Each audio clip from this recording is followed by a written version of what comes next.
Olá, tudo bem com vocês? Vamos a mais uma aula falando sobre hermenêutica, dando continuidade, ao assunto que nós estávamos falando no último vídeo, sobre parábolas, tá bom? Então, nós paramos aqui falando sobre ser de solo frutífero. Será notado, portanto, que a maioria dessas parábolas são endereçadas às multidões como sendo discípulos em potencial. Então, visto que essas parábolas realmente são parábolas do reino, achamos-nos proclamando o reino como já ainda não. Seu impacto principal, no entanto, é o já. O reino já veio. A hora de Deus está próxima. Logo, o momento atual é de grande urgência. Semelhante urgência na proclamação de Jesus tem um impacto duplo. O julgamento está iminente. A calamidade e a catástrofe estão às portas. Há, porém, boas novas. A salvação é oferecida gratuitamente a todos. Examinemos algumas parábolas, portanto, nesses dois aspectos da mensagem. Você vai ver em Lucas capítulo 12, versos 16 e 20, capítulo 12, 16 a 20. A parábola do rico tolo foi colocada no contexto de atitudes para com as posses à luz da presença do reino. A parábola em si é bastante simples. Certo rico pensa, por causa do seu muito trabalho, que garantiu sua vida e está descansando complacente, Mas conforme diz Jesus noutros trechos, quem quiser, pois, salvar a sua vida, perdê-la-á. Marcos capítulo 8 e 35. Sendo assim, o homem é um tolo no sentido bíblico, procura viver sem levar Deus em conta, mas a calamidade repentina está para sobrevir-lhe. A lição da parábola, você notará, não é a qualidade inesperada da morte e a urgência da hora. O reino está próximo. A pessoa é tola quando vive por possessões, pela segurança própria, quando o fim está bem às portas. Note como esta interpretação é apoiada pelo contexto. Certo homem quer que seu irmão compartilhe a herança com ele. Jesus, no entanto, recusa-se a envolver-se com árbitro entre eles. Seu argumento é que o desejo de possuir bens é irrelevante à luz do momento atual. É assim também que devemos entender a mais difícil entre as parábolas, o administrador infiel. Você vai ver em Lucas capítulo 16, do verso 1 ao 8. Mais uma vez, a história em si é bastante simples. Um administrador estava malversando o dinheiro do seu senhor, ou esbanjando de alguma outra forma. Foi chamado para prestar contas e sabia que com ele tudo se acabara. Logo, conseguiu dar o último golpe no montante enorme. Deixou todas as contas serem ajustadas novamente, provavelmente na esperança de garantir amizades lá fora.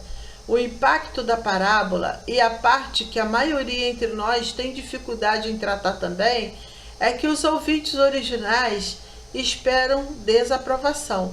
Ao invés disso, essa negociata é louvada. Qual poderia mesmo ser a razão de Jesus contar uma história desse tipo?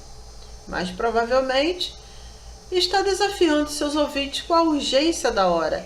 Se ficam apropriadamente indignados com semelhante história, quanto mais devem aplicar a lição a eles mesmos.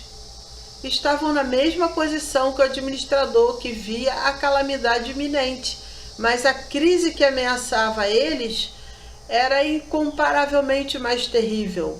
Aquele homem agiu, note que Jesus não desculpa a sua ação. Fez alguma coisa para solucionar sua situação. Para você também, a urgência da hora exige ação. Tudo está em jogo. A hora urgente que exige ação, o arrependimento, também é o tempo da salvação. Sendo assim, o reino que está presente é também boas novas. Nas parábolas gêmeas de Mateus, capítulo 13, verso 44 a 46, o tesouro oculto no campo e a pérola de grande valor, ressalta-se a alegria da descoberta. O reino sobrevém a uma pessoa, outra pessoa o procura. Na sua alegria, as duas liquidam suas posses em troca do tesouro e da pérola. O reino não é o tesouro, não é a pérola, tampouco. O reino é a dádiva de Deus. A descoberta do reino é de alegria indizível. Você notará como este mesmo tema percorre também 3 parábolas das coisas perdidas em Lucas 15. É assim, pois, que se deve aprender a ler e a estudar as parábolas. Não devem ser alegorizadas, devem ser ouvidas, escutadas como chamadas à resposta a Jesus e a sua missão. Bom, a questão da hermenêutica. A tarefa hermenêutica exige pelas parábolas é sem igual. Também tem a ver com o fato de que quando foram originalmente faladas, raras vezes precisavam de interpretação. Tinham aplicação imediata para os ouvintes, em que parte do efeito de muitas delas era sua capacidade de pregar. A nós, porém, chegam na forma escrita e necessitando de interpretação, precisamente porque nos falta a compreensão imediata dos pontos de referência que os ouvintes originais tinham. O que faremos, pois? Sugerimos 2 coisas. Como sempre, preocupamos-nos basicamente com as parábolas nos seus contextos bíblicos atuais. As parábolas estão no contexto escrito e, através do processo exegético que acabamos de descrever, podemos descobrir seu significado, sua lição, com alto grau de exatidão. O que precisamos fazer, pois, é aquilo que Mateus fez. Traduzir essa mesma lição para nosso próprio contexto. Capítulo 18, verso 10 a 14 e capítulo 20, verso 1 a 16.